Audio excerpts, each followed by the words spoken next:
João, capítulo 10, verso 11. Diz assim o Senhor Jesus: Eu sou o bom pastor dá a vida pelas ovelhas. O mercenário que não é pastor, a quem não pertence as ovelhas, vê o lobo chegando, abandona as ovelhas e foge. Então o lobo as arrebata e dispersa. O mercenário foge porque é mercenário e não se importa com as ovelhas. Eu sou o bom pastor, conheço as minhas ovelhas e elas me conhecem. Assim como o Pai me conhece, eu conheço o Pai e dou a minha vida pelas ovelhas. Ainda tenho outras ovelhas, não deixe aprisco. Preciso trazer também estas. Elas ouvirão a minha voz e então haverá um só rebanho e um só pastor. Por isso o Pai me ama, porque eu dou a minha vida para recebê-la outra vez. Ninguém tira a minha vida, pelo contrário, eu espontaneamente a dou. Tenho autoridade para entregá-la e também para reavê-la. Este mandamento recebi de meu Pai. Feche teus olhos, não a sua Bíblia, curve a sua cabeça. Pai Santo, amado, grandioso, Tu que és o Santo dos Santos, que está entronizado entre os querubins, e onde os céus e a terra Te adoram.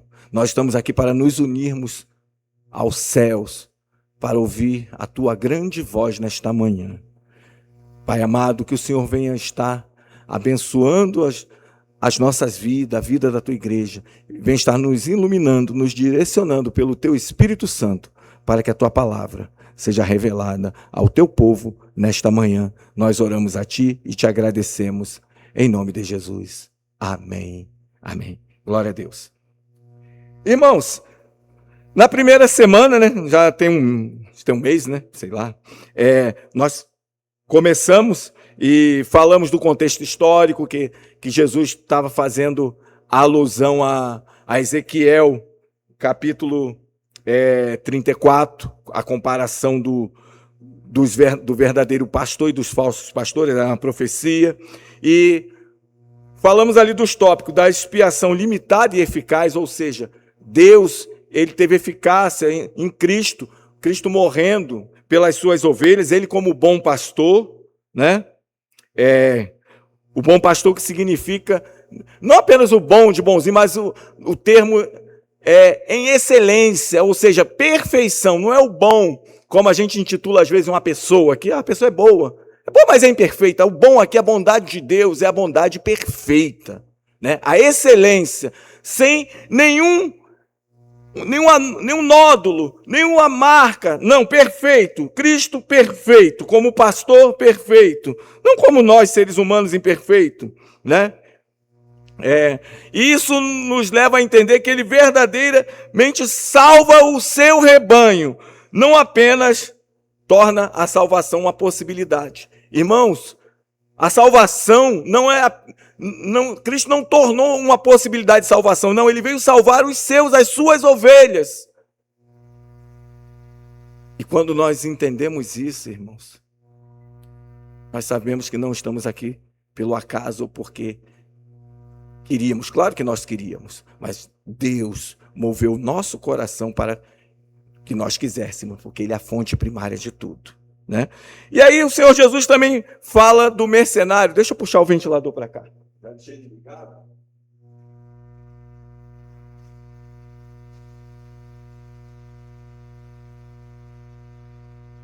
Já deixei ele pronto ali. Agora, fala do mercenário, né, que nós falamos semana passada, é aquele que não está junto.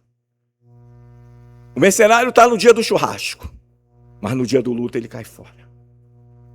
No dia da tristeza, ele não pode. Esse é o mercenário, né? E ele foge. Fala da eleição incondicional. O que é isso? Isso é uma das coisas mais importantes que existe na nossa vida. Saber que nós não estamos aqui por méritos próprios.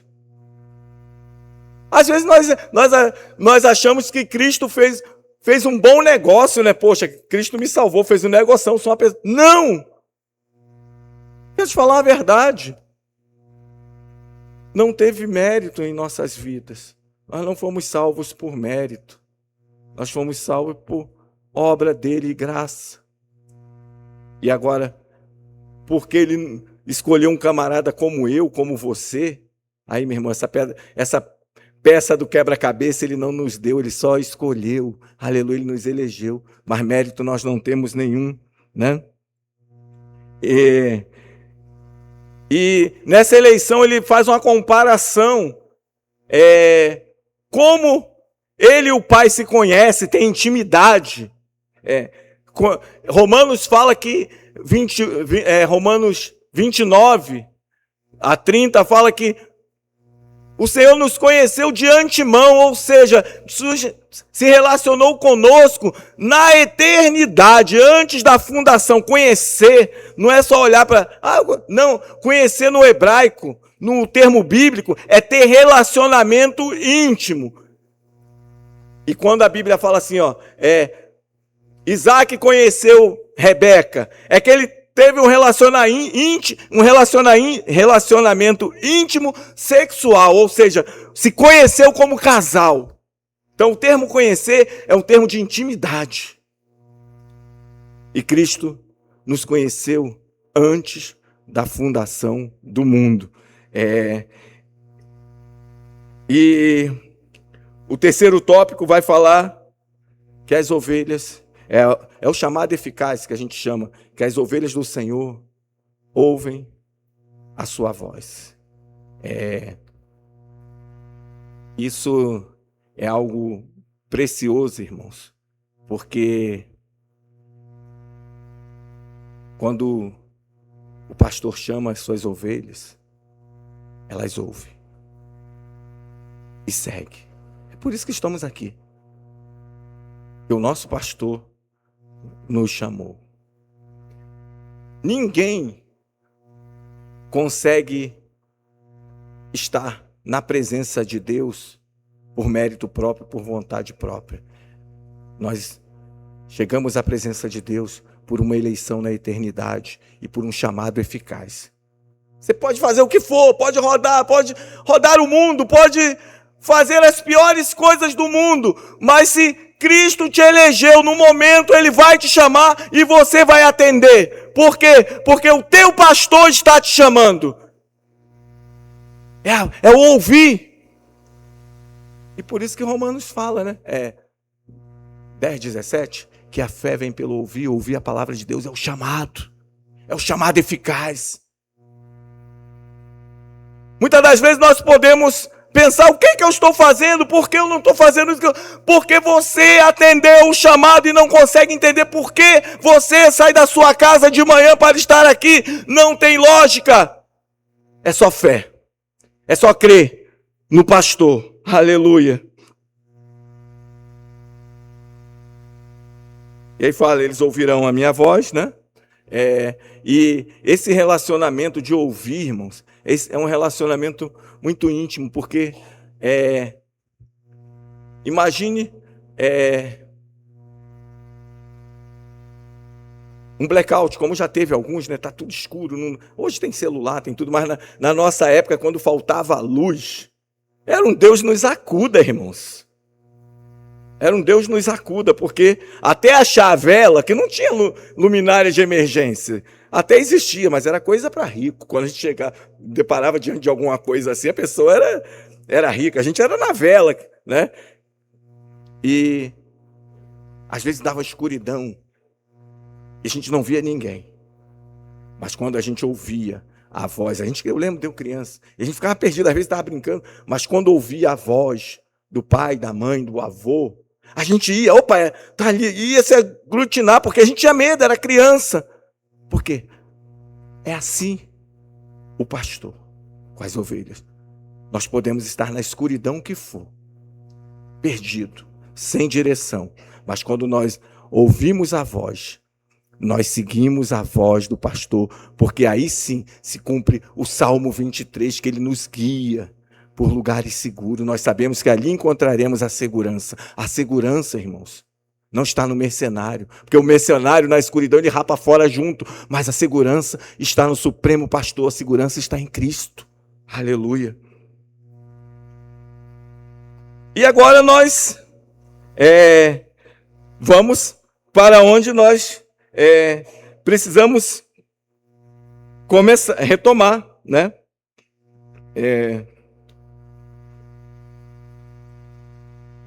O tópico 4, adoração e gratidão. Adoração e gratidão, irmãos. Quando nós ouvimos a voz do Supremo Pastor, do bom pastor, nós só temos uma coisa para retribuir: adorá-lo e agradecê-lo por sermos eleitos, escolhidos de Deus. Eu até marquei em negrito aqui. A obra completa do pastor deve levar a igreja à adoração humilde, reconhecendo que a salvação está lá na parede, lá e está na nossa camisa. É sola gratia e solos Cristo. Somente pela graça e somente por Cristo, né, Leda? Somente por Cristo. Leda está com camisa ali. Aleluia. E eu grifei aqui a adoração humilde. Lembra da oração do fariseu e do publicano? O fariseu era o cara religioso. Procurava fazer tudo certinho, né? Orava 3 vezes ao dia, e entregava os dízimos, estava ali sempre presente. E ele orava da seguinte maneira: Senhor, obrigado por não ser como este publicano ao meu lado. E ele vai se exaltando, achando que estaria fazendo um favor para Deus e sendo uma pessoa de uma casta privilegiada. Não. Nós não somos de castas privilegiadas, irmãos. E quando nós entendemos isso, o chamado eficaz nos leva a uma adoração de gratidão, nos leva a uma humildade, nos leva a entender que nós não somos merecedores, nós não entendemos por quê, e nós não somos melhores do que nenhuma outra pessoa. Pastor, mas eu sou melhor do que aquele camarada assim, que está fazendo isso, está adulterando, está bebendo, está se drogando, está roubando. Irmãos, aos nossos olhos, nós somos melhores, os nossos olhos humanos. Mas aos olhos de Deus, Romanos fala, capítulo 3, que todos pecaram e estão destituídos da glória de Deus. Todos. E todos não são alguns, não são todos. Davi fala que desde o seu nascimento, ele já nasceu em pecado. Isso não quer dizer que Davi veio de um ato de prostituição, como alguns teólogos liberais pregam. Não, ele nasceu em pecado porque o pecado foi inserido na humanidade a partir de Adão. Então todos, não tem esse que seja bom. E nós falamos isso esses dias sobre o jovem rico, foi na quinta-feira. Bom mestre. Não. Jesus como mestre, como pessoa natural aos olhos daquele homem, nem ele se julgou bom. Mas ele é bom, sabe por quê? Porque ele é Deus. A bondade de Cristo não está na humanidade. Sim, que ele tem a humanidade perfeita, ele não foi concebido em pecado. Mas sim, a bondade de Cristo está na sua divindade. Dá nó na nossa cabeça? Dá, irmãos. A Bíblia é assim. É 100% homem, 100% Deus. Por isso que o sacrifício é perfeito, que ele morre como homem, mas ele também é Deus. Perfeito. Aleluias. E Jesus fala que nesse momento haverá um só rebanho e um só pastor.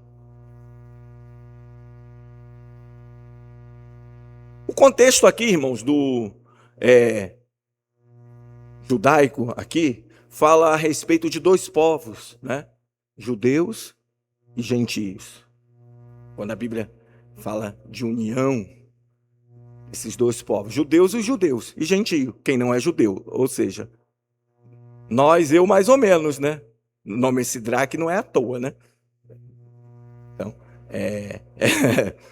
tem que sair de algum lugar, né? Metade da equivalência sanguínea é de origem judaica, por isso que o nome é Sidraque. Mas a verdade que o Senhor Jesus fala a respeito da união desses dois povos. Haverá um só povo. Deus fez em Cristo a união pela graça, porque sempre foi pela graça. E nós vemos isso em toda a Bíblia. Nós vemos Raabe, a prostituta, entrando na linhagem do Senhor Jesus. Me lembra outra aí, me fala aí, Andréia, você que é melhor do que eu. Ruth, né? Ruth entrando na linhagem do Senhor Jesus. E não eram mulheres judias, porque sempre foi pela graça. Mas o Senhor Jesus agora fala que nesse tempo haverá um só povo e um só pastor. Uma só igreja. Agora trazendo para o nosso tempo, né?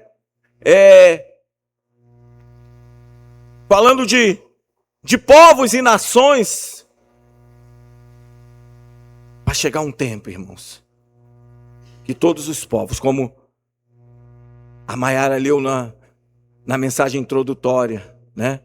Que todo joelho se dobrará diante dele, do Senhor dos Senhores, do Rei dos Reis. Aleluia. Então, Efésios 2 do 11 ao 22, que é a sequência do texto mas vamos ler o verso 14, diz assim: porque ele é a nossa paz. De dois povos fez um só, e na sua carne derrubou a parede de separação que estava no meio, a inimizade. Cristo aboliu a lei dos mandamentos na forma de ordenanças, para que dos dois criasse em si uma nova humanidade, fazendo a paz, e reconciliasse ambos em um só corpo com Deus, por meio da cruz, destituindo a inimizade por meio dela. Junto com o sepultamento de Cristo, Deus em Cristo sepulta Romanos capítulo de número 3. Para aqueles que creem nele, para aqueles que confessam o Senhor e faz a unidade. Já existiu uma eleição para um povo que deu origem ao plano da redenção. E bota Gênesis 2, 12, 3, que eu não anotei aqui. Eu não quero falar de cabeça não, para não errar. Diz assim: abençoarei aqueles que te abençoarem, e amaldiçoarei aqueles que o amaldiçoarem. Em você serão benditas todas as famílias da terra. A partir de Abraão, Deus escolhe um homem com um propósito incondicional. E sabe o que é isso, irmãos? Eu estava meditando ontem à noite sobre isso e não estava no... Por isso que Deus é perfeito, não é por isso que Ele é perfeito. Talvez se eu pregasse na semana passada eu não tocasse nesse ponto, mas estou lá com a Sandra, às vezes eu vejo, né? Às vezes acompanho ela, vendo lá o Reis lá, que ela está vendo lá, o Davi, o Vacilão, tudo. E eu estava aqui meditando nesse texto de Abraão e os planos de Deus, os decretos de Deus, os propósitos de Deus, eles não podem ser refutados, Deus não volta atrás. E Deus prometeu a Abraão uma descendência, e a partir da sua vida, dos seus descendentes, o Messias viria. E eu comecei a meditar nos descendentes de Abraão, da grande nação que seria alcançada. Esaú vendeu a primogenitura, Jacó enganou o irmão, e o irmão de José vendeu ele, os irmãos, o tal dormiu com a sua madrasta, com a concubina do seu pai. E às vezes nós queremos a perfeição. Ah, mas isso não está do meu jeito. Você também não está do meu, não, irmãos. Mas eu louvo a Deus pela tua vida, pela tua família. Eu louvo a Deus por Cristo estar em você, não é com você. Cristo está em nós. Aleluia. E por aí vai, se a gente começar a buscar, a gente vai ver todas as imperfeições.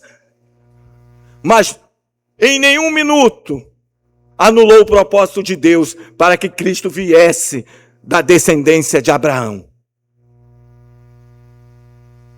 Para que nós pudéssemos ser alcançados e estivéssemos aqui nesta manhã. Aleluia. Você pode glorificar a Deus por isso? Aleluia. Aleluia. Oh, aleluia. Isso é a unidade.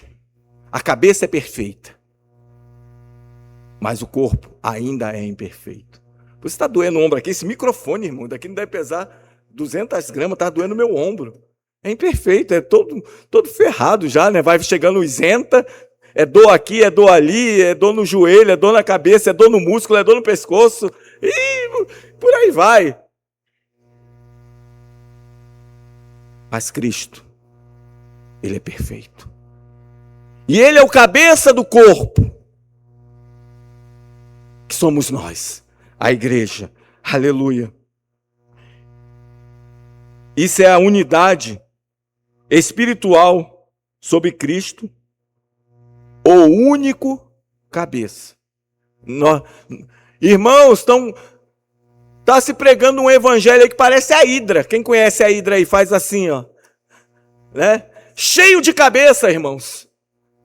A salvação, ela só tem um nome, que é Jesus Cristo, homem, nosso Senhor e Salvador. Ele é o cabeça. A hidra tinha 7, né? E quando cortava, nascia mais não sei quantas. Mitologia. É um evangelho que bota a salvação num monte de questão. É salvação por obra, é salvação por isso, é Cristo mais isso, é Cristo mais aquilo. Não, é somente Cristo. Por isso que eu fiz questão de escrever naquela parede ali. E o nosso tema desse ano é Solos Cristo. Somente Cristo, somente a graça, somente a fé, sola fide. E só a Ele, só a Deus dá glória.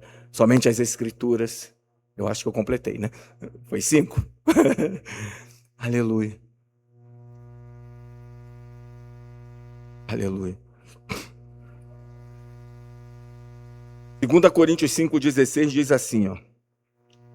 Isso é muito importante.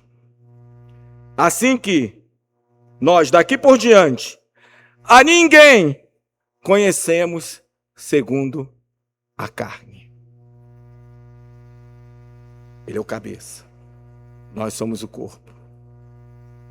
A ninguém conhecemos segundo a carne. E o que é isso? Conhecer segundo a carne, quando eu olho para vocês, ou vocês olham para mim, segundo a carne,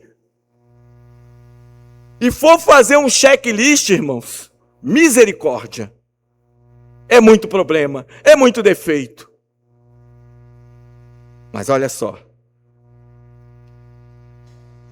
E se antes conhecemos Cristo segundo a carne, eu quero dar outro ponto aqui. O que é conhecer Cristo segundo a carne? Conhecer Cristo conforme filosofias humanas. O Cristo histórico, um homem bom, um homem que fez o bem, que já é irrefutável, antes irrefutável, mas já é irrefutável hoje que Cristo existiu. Engraçado que ninguém contesta alguns filósofos que não tem nada sobre ele, mas falam, não, fulano, beltrano, mas quando se fala de Cristo, foi um homem que andou aí pela terra, pregou a paz, era um camarada bom. Não! Isso é conhecer segundo a carne. Não, Cristo esteve aqui na terra como homem, aleluia, sendo o Deus encarnado, aleluia, o Verbo encarnado, aleluias, o eterno Salvador.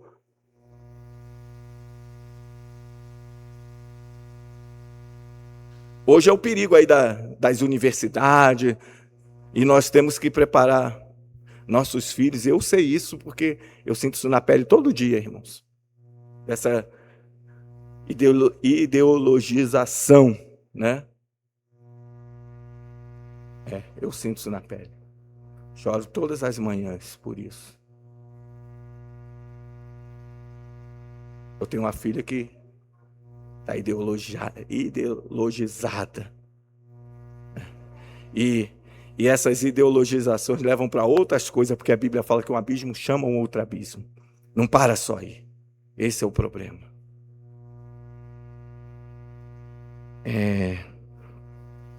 Então, nós não pregamos o Cristo da filosofia, o Cristo histórico. Falamos do Cristo histórico, porque ele existiu, ele andou nessa terra como homem. Mas, como João relata, o Verbo que se fez carne e habitou entre nós. Esse é o Cristo. Porque naquele momento se falava muito do Cristo. Era recente. Mas falava desse Cristo homem. Mas nós não estamos aqui apenas para relatar o Cristo homem, mas sim o Cristo, o Deus vivo, o Deus encarnado, o Verbo que se fez carne. Aleluia. Olha o que Paulo fala agora para os crentes. Já agora, não conhecemos deste modo. Que modo aí que falam aí desse Jesus? Não, nós não conhecemos desse modo. Ele é o Deus. Aleluia. E agora, o verso 17 diz assim, ó. E assim, se alguém está em Cristo, e grave esta palavra em Cristo, irmãos. Grave na sua vida, no seu coração. Porque muitas pessoas no mundo estão com Cristo. Mas estar com não, é diferente de estar em. O com é reconhecer que existe o Cristo. Ah, Cristo é meu amigo, deu um aperto. Mas em Cristo é aquele que vive por Cristo. É aquele que Cristo está nele. Aleluia. Cristo vive em mim. Como Paulo fala, não vivo não, mas eu. Isso é estar em Cristo. É a morada de Cristo em nós. É a nossa vida. Ser a vida de Cristo. É Cristo ser a nossa referência. Aleluias.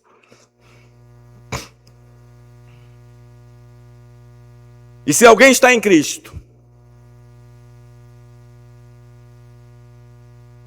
é nova criatura.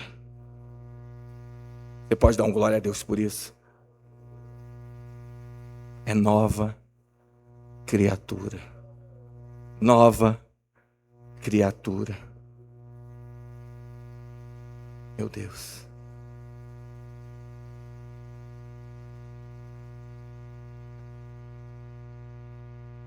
A filosofia, irmãos. Os coaches, olha o evangelho da Hidra surgindo aí. Quer consertar pessoas. Quer fazer parâmetros. Métodos. Mas a Bíblia fala que Cristo me mata e me faz nascer de novo, como Jesus fala para Nicodemos.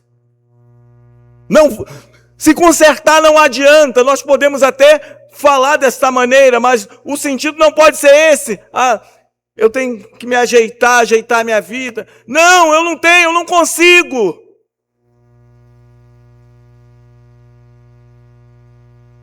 Eu lembro, irmãos, quando eu vim para o Evangelho, eu estava todo errado. Todo errado. Pensa numa pessoa errada. Era bagunceiro, farrista, vivia em porta de botequim, traía minha mulher. Mas Jesus me matou um dia. Me matou.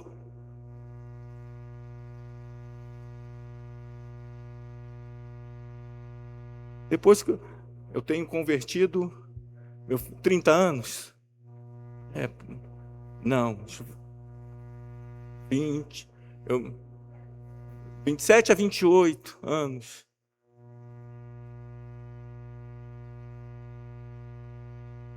Depois que eu confessei a Cristo como Senhor e Salvador,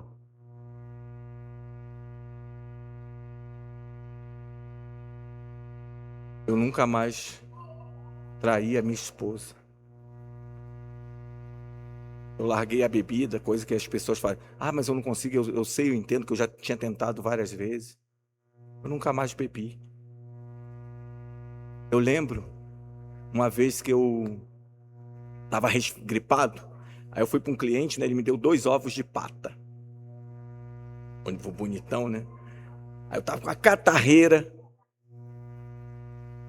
Aí eu falei, fui lá na padaria, comprei uma garrafinha de cerveja daquela Caracu, aquela cerveja preta. Não sei nem se existe mais. Falei, Sandra, faz essa gemada aí pra mim, com leite, bati esse ovo com leite, bota essa cerveja aí pra... Gente... Um camarada que bebia no final de semana uma caixa de cerveja assim, ó, um domingo. Quando eu tomei aquela gemada, eu falei, olha, vou deitar que eu tô bêbado. Não foi? Falei, ó, tá rodando tudo. Tô chapado, vou deitar. Sabe por quê? Porque não era mais aquele homem. O Filho do Homem vos libertar, verdadeiramente sereis livre. Tomei aquilo como remédio, irmãos. Não tomei para prazer, até mesmo eu nunca vi ninguém ir ao botequim tomar uma cerveja com ovo, né? Nunca vi, olha que eu vivi bastante tempo lá. Nunca vi. Eu fiquei assim, chapado, eu falei, vou me deitar porque eu não estou aguentando não. Sabe por quê? Porque não se trata de conserto. Trata de novo nascimento. E Paulo continua.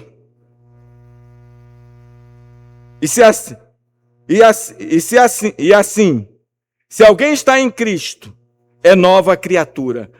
As coisas antigas já passaram, e eis que se fizeram novas.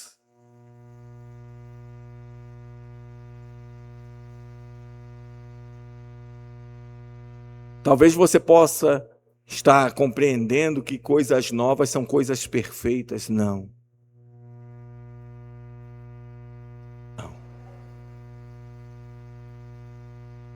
Contei um fato aqui de algo que Deus fez na minha vida, mas tem muita coisa que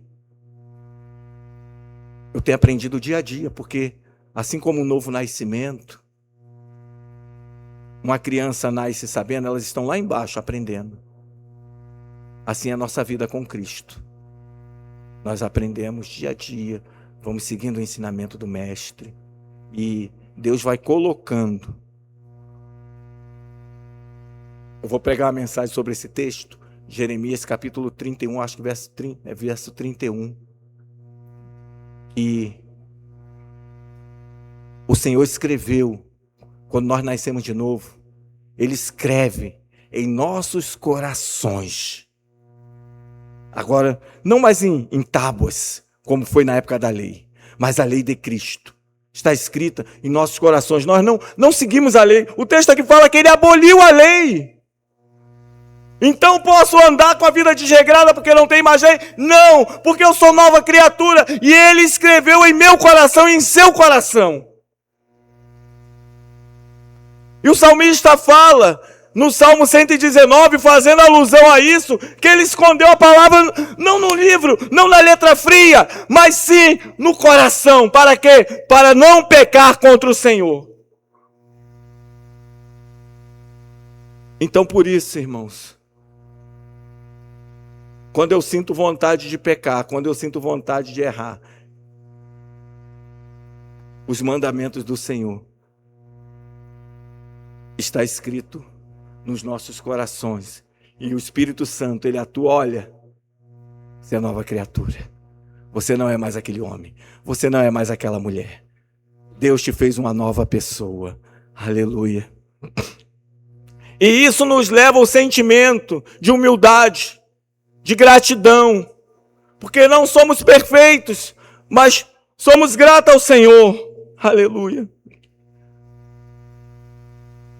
E para a gente fechar, irmãos, que o tempo nos cobre, eu não posso levar mais uma semana. Eu estou cada dia ficando mais lento, meu Deus. A Amanda e a Andréia ri de mim. Ó. Mas lá no final, no verso 17, fala algo precioso e existe uma alusão entre Deus Pai, Deus Filho, Deus Espírito Santo, da Trindade com nossas vidas, e vamos focar o relacionamento do Pai com o Filho, né? A unidade na divindade. É o quinto ponto. Eu marquei aqui, vou ler. A igreja deve trabalhar pela unidade visível, né? Entre os povos. Aqui está entre judeus e gentios, mas podemos falar entre os povos, né? Entre todas as pessoas, todas as nações, todas as etnias, trazendo para o nosso contexto aqui, a gente pode se classificar como Paulo classifica lá em 1 Timóteo capítulo 2, reis, ricos, autoridades, ou seja, ricos, pobres, preto, branco, amarelo, verde, não tem ninguém, só lá no Avatar, né? O Avatar é verde. E o azul é nos Smurf, não é isso? Né? Os Smurf é azul, o Avatar é verde, não é isso? É azul também? Então é minha televisão. Que eu vi. Eu jurava que era verde. É aquela ali, ó. Eu vi naquela ali, ó. Da tela roxa, virou... Oi? É o Hulk, né? Mas amarelo nós temos. Os japoneses, coreanos são amarelinhos, né? E meus netos. São tudo amarelinho. Mas quando Deus desse um lençol para Pedro com todo tipo de animal impuro, Pedro era um religioso, um judeu raiz. Talvez você seja um crente raiz, né? Mas ele entende. E ele fala a célebre frase: agora sei que Deus não faz acepção de pessoas. Deus não olha para nós como somos preto, branco, se somos ricos, pobres. Não. A graça dele, aleluia, foi derramada sobre as nossas vidas, independente de qualquer coisa. Isso não... porque às vezes as pessoas interpretam que Cristo morreu por todo mundo. Jesus, ele é bem claro. Ele dá a vida pelas suas ovelhas. E ele tem muitas ovelhas ainda que não estão no seu aprisco. Mas eu e você somos o porta-voz de Cristo para pregar o Evangelho. E quando eles ouvirem a voz do Senhor, seguirão Não a mim, não a você, mas o Supremo Pastor. A gente só está aqui para auxiliar. Aleluia. E o verso 17 diz assim: por isso o Pai me ama, porque eu dou a minha vida para recebê-la outra vez. Ninguém tira a minha vida, pelo contrário, eu espontaneamente a dou. Tenho autoridade para entregá-la e também tenho para reavê-la. Este mandamento recebi de meu Pai. Por isso o Pai me ama. Por quê, irmãos? Porque a relação do pai com o filho é de obediência do filho com o pai, é de obediência irrestrita. E lá no começo nós lemos que Jesus fala: eu conheço o Pai e o Pai me conhece. Eu conheço as minhas ovelhas e as minhas ovelhas me conhecem. Ou seja, esse conhecer não é de ouvir falar, e Jó fala muito bem sobre isso. Jó fala, Jó sacrificava, Jó era religioso, Jó fazia tudo certinho, mas num determinado momento ele fala: Senhor, eu te conhecia de ouvir falar, mas agora os meus olhos te veem, eu tenho relacionamento de fato com o Senhor. Isso é a igreja, isso é o corpo, está ligado, aleluia. Cristo conhece as ovelhas dele, as ovelhas têm que conhecer a Cristo. É uma relação mútua.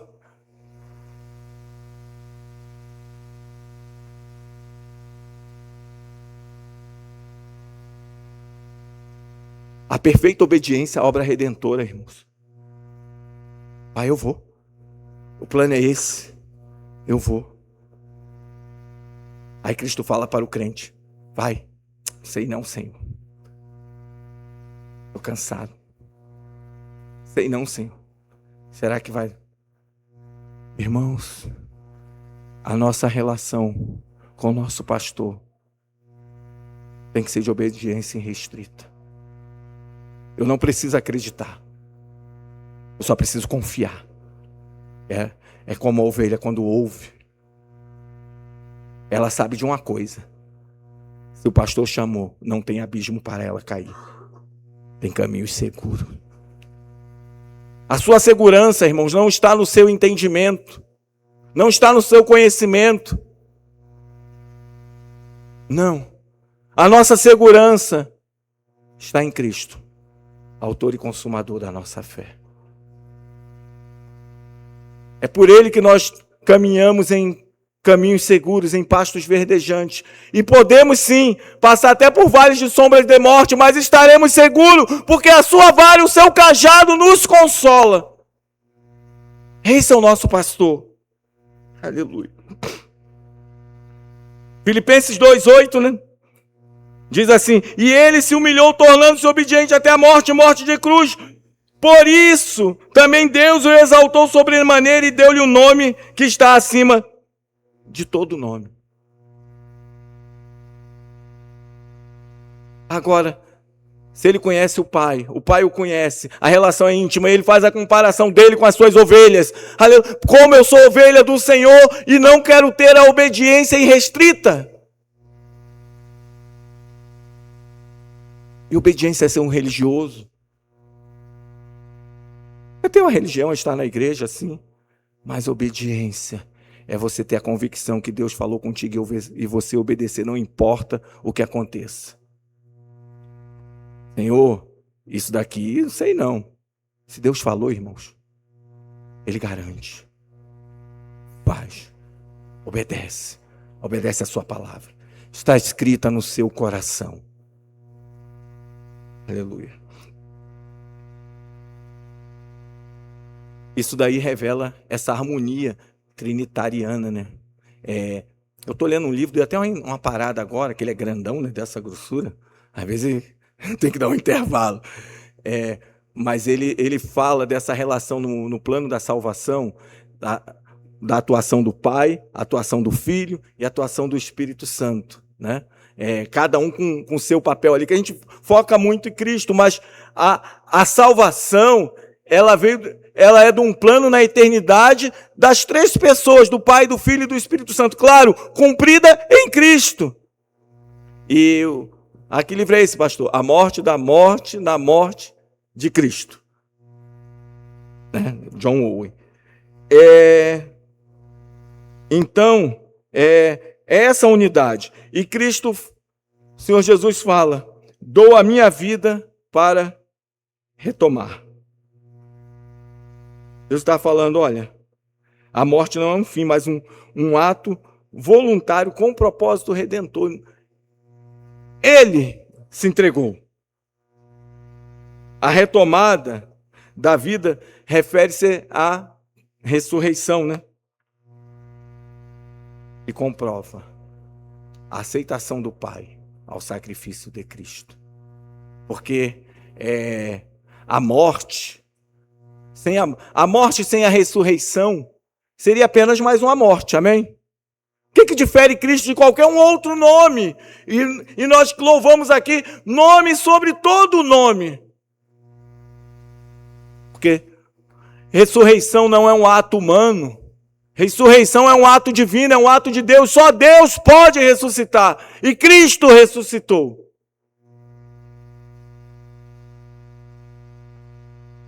E essa ressurreição eu não coloquei não, mas Gálatas 1:18 fala assim: Ele é o primogênito dos mortos. Ou seja, puder colocar aí, ou seja, se Cristo morreu e ressuscitou, Ele é o primeiro. Mas não é o primeiro e único. Fala que ele é o primogênito. Se é o primogênito, tem mais. Porque senão seria unigênito. Só um. Mas ele é o primogênito dos mortos. Sabe o que está dizendo isso? Ele morreu, ressuscitou. E muitos ressuscitarão também a sua igreja. Eu e você. E Jesus dá um spoiler sobre isso. E ele fala em Mateus capítulo 16, verso 24. Então Jesus disse aos discípulos: se alguém quer vir após mim, negue-se a si mesmo, tome a sua cruz e siga-me. Pois quem salvar a sua vida, a perderá. E quem perder a sua vida por minha causa, esse achará.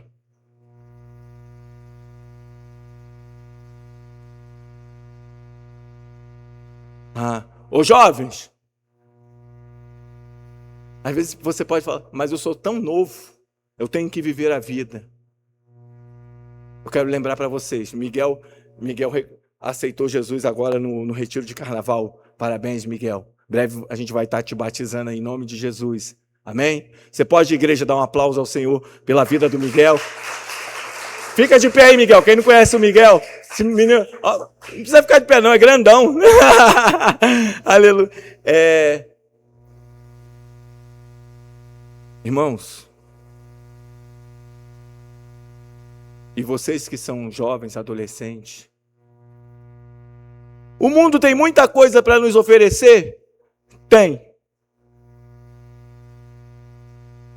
Agora, vale a pena?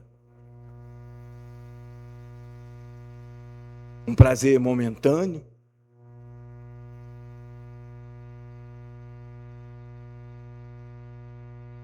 Morra para o mundo. Viva para Cristo.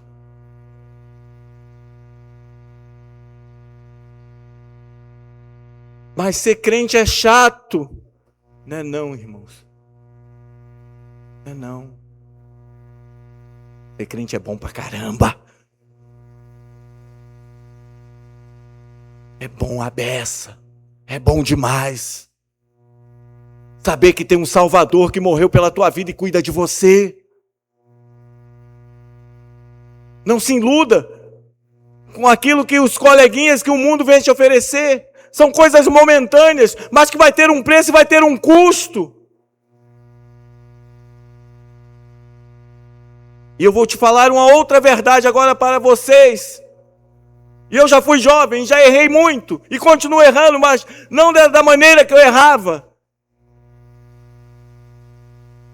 Mas o perdão de Cristo, entenda isso, não anula as consequências que nós vamos pagar aqui pelos nossos erros. E Jeremias fala isso, de que se queixa o homem a não ser dos seus próprios erros, dos seus próprios pecados. Jesus perdoa sim. E quando eu me converti, eu fui perdoado. E perdoado uma vez só. Eu não fico, agora valeu. Não, o sacrifício foi perfeito. Porém, Gálatas também fala, tudo aquilo que o homem semear, certamente colherá. Ou seja, a semente lançada vai depender de mim, de lançar semente boas ou semente más, mas a colheita é certa, independente daquilo que eu semei, seja sendo crente ou não crente.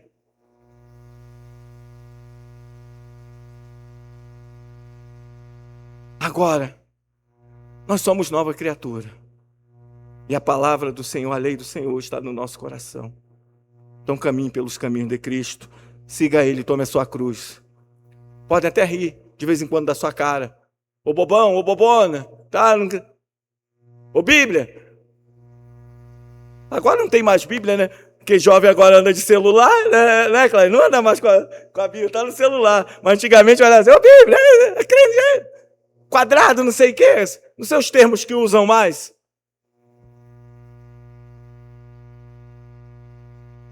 Mas entenda que Cristo morreu e ressuscitou por nós. Aleluia. Aleluia. Tem autoridade para dar a vida e retomá-la. É o ato divino. E esse ato é peculiar aos seus filhos, aqueles que conheceram o Senhor.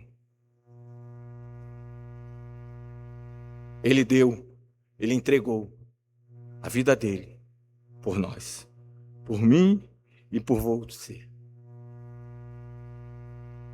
Todo aquele que nele crê. Como eu sei, pastor, que Deus entregou a vida dele por mim, que Jesus morreu por mim? João 3,16 responde isso, o 17, né? 16 fala que todo aquele que nele crê. Coloca aí para eu não ler errado, estou ficando velho. Isso aí, tá. Deus amou o mundo para que todo aquele que nele crê não pereça, mas tenha a vida eterna.